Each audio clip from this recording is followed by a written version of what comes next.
Assalamu alaikum wa rahmatullah. So we are going to start with a very important chapter of inorganic chemistry that is called as chemical bonding.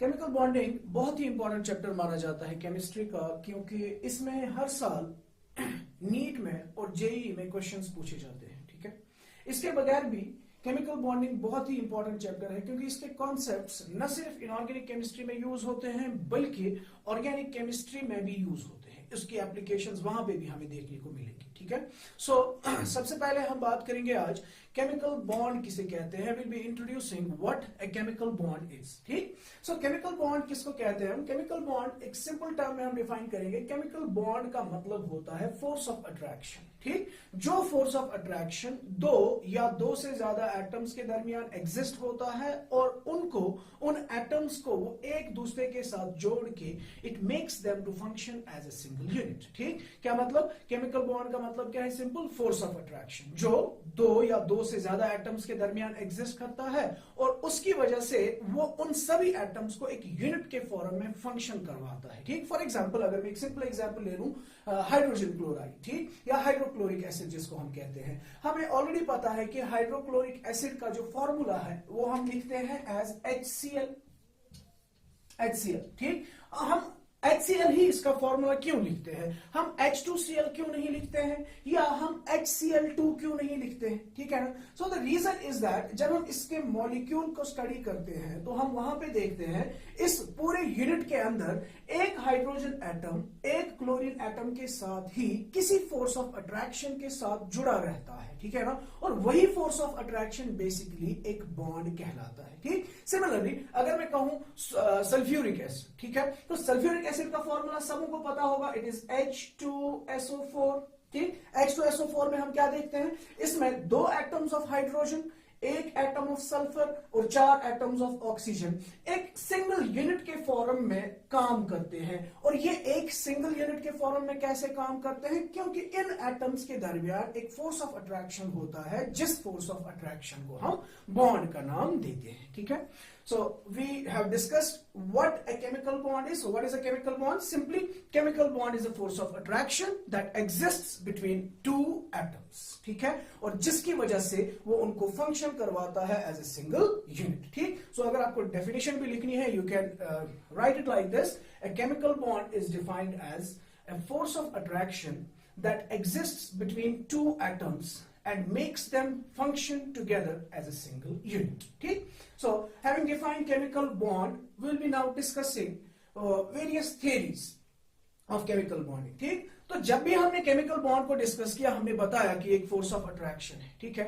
अब एक obvious सा question हम लोगों के जहन में आएगा, वो ये कि अगर अल्लाह ताला ने एलिमेंट्स को एटॉमिक फॉर्म में बनाया है, ठीक, तो वो एटम्स जो है उनको एक दूसरे के साथ बॉन्ड बनाने की क्या जरूरत है. ठीक है, so an obvious question which will be answering in this lecture is why do atoms combine. ठीक, एटम्स कंबाइन क्यों करते हैं. ठीक है, इस सवाल का आंसर देने के लिए बहुत सारी थियरीज दी गई हैं अभी तक, और सबसे पहला अप्रोच जो किया गया है, that approach has been carried out by two persons.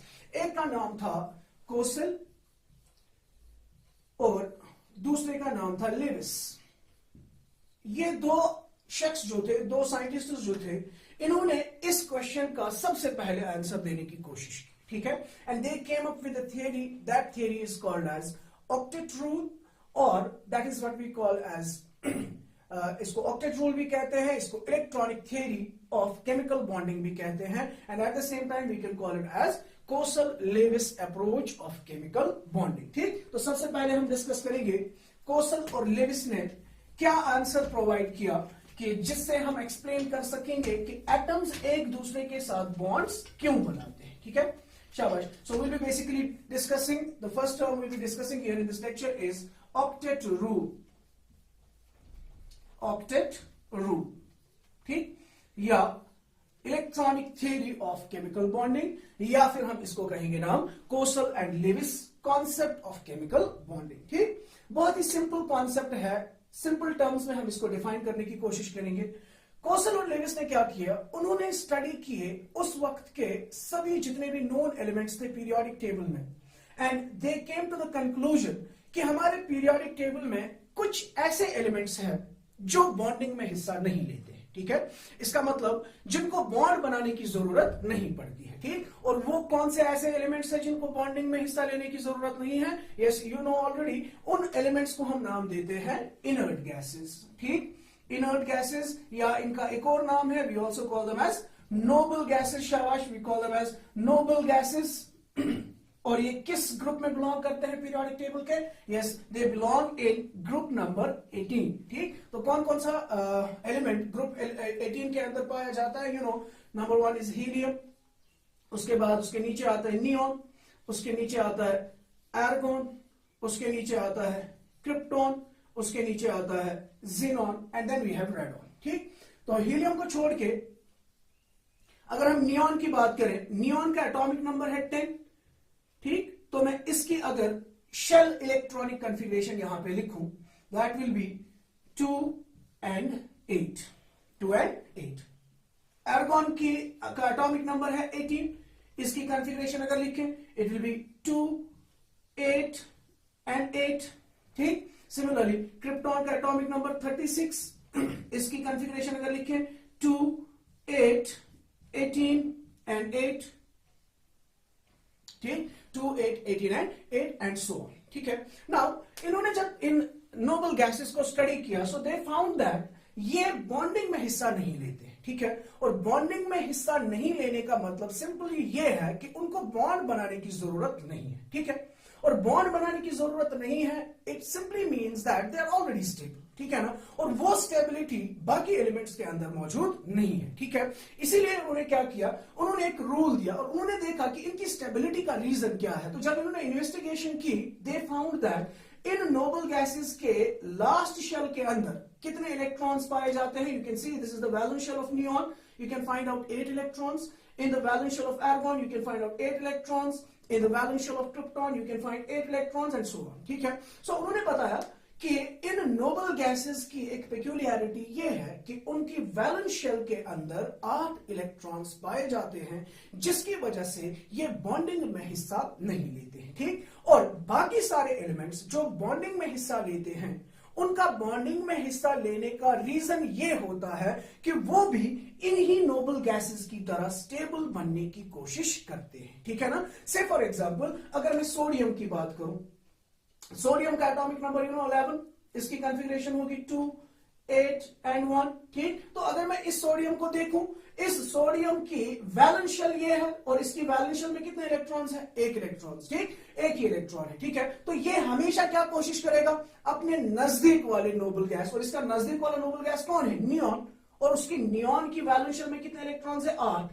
इसकी वैलेंस शेल में कितने इलेक्ट्रॉन्स है? 1। तो ये हमेशा क्या कोशिश करेगा कि ये एक इलेक्ट्रॉन 8 इलेक्ट्रॉन्स में कन्वर्ट होना चाहिए, ठीक है ना। सो ये हमेशा कोशिश करेगा नियॉन की तरह बनने की, और ये बॉन्डिंग में हिस्सा लेगा, ठीक। सिमिलरली अगर हम कहें फॉर एग्जांपल, अगर हम फ्लोरीन की बात करें, फ्लोरीन का एटॉमिक नंबर है 9, इसकी कॉन्फ़िगरेशन देखें 2 and 7, तो इसकी वैलेंस शेल में भी 8 इलेक्ट्रॉन्स नहीं है, ये भी हमेशा 8 इलेक्ट्रॉन हासिल करने की कोशिश करेगा, और इसीलिए ये बॉन्डिंग में पार्टिसिपेट करेगा। कोई भी एलिमेंट आप उठा के देख लीजिए, आप देखेंगे उनमें कि उनकी वैलेंस शेल में लास्ट वैलेंस शेल जो है, उस वैलेंस शेल में 8 इलेक्ट्रॉन्स नहीं होंगे। So they came up with the concept which is what we call as octet rule. तो सिंपल टर्म्स में अगर हम कहें कि ऑक्टेट रूल का क्या कहना है, according to Kossel and Lewis, the reason for bonding is that elements जो होते हैं वो नोबल गैसेस की तरह बनने की कोशिश करते हैं। और नोबल गैसेस में क्या होता है खासियत, उनके वैलेंस शेल के अंदर 8 इलेक्ट्रॉन्स होते हैं, और हर कोई एलिमेंट अपने नजदीक वाले नोबल गैस की तरह अपनी वैलेंस शेल के अंदर 8 इलेक्ट्रॉन्स ऑक्यूपाई करने की कोशिश करेगा, और इसी तलाश में वो बॉन्डिंग में बेसिकली पार्टिसिपेट करता है, ठीक। So we have discussed a very important concept that is called as octet rule. फिर से मैं एक बार रिपीट करता हूं कि octet rule का क्या कहना है। According to octet rule, elements combine together in order to complete their octets in the valence shell, ठीक है, so that they will become equal to their nearest noble gases and will acquire stability, ठीक। So this was the first question which we have answered. Why do atoms combine? And we say, according to Coulson and Lewis, atoms combine in order to complete their octets. ठीक? Now, another very important obvious question is that अब हमें ये तो समझ आ रहा है इस concept से कि एटम्स को कंबाइन क्यों करना है. ठीक? दूसरा जो कॉन्सेप्ट है यहां पे, दूसरा जो क्वेश्चन है वो ये है कि अब इनको ये 8 इलेक्ट्रॉन्स तो हासिल करने हैं. अब ये 8 इलेक्ट्रॉन्स हासिल कैसे करेंगे? That means what are the various modes of chemical bonding. पहला क्वेश्चन था why do atoms combine? We gave the answer, they will combine to complete their octet. Now the second question is how do they combine? How do they complete their octets? ठीक है ना? तो किस तरीके से अपना octet complete करते हैं उसके बारे में हम बात करेंगे. That means we'll be basically discussing, the next thing we'll be discussing is modes of chemical combination. शाबाश. सबसे पहले हमने क्या डिस्कस किया? Why do atoms combine? तो उसका हमने पहला आंसर दिया on the basis of octet rule. उसके बाद हमने अब ये सीख लिया कि एटम्स को कंबाइन करने के लिए 8 इलेक्ट्रॉन्स की जरूरत पड़ती है उनकी वैलेंस शेल में. नाउ द थिंग इज, अब ये 8 इलेक्ट्रॉन्स हासिल करते कैसे हैं? That means how do atoms combine. ठीक? हाउ डू एटम्स कंबाइन, और I can say modes of chemical combination. Modes of chemical combination. Modes of chemical combination. Atoms combine कैसे करते हैं? ठीक है.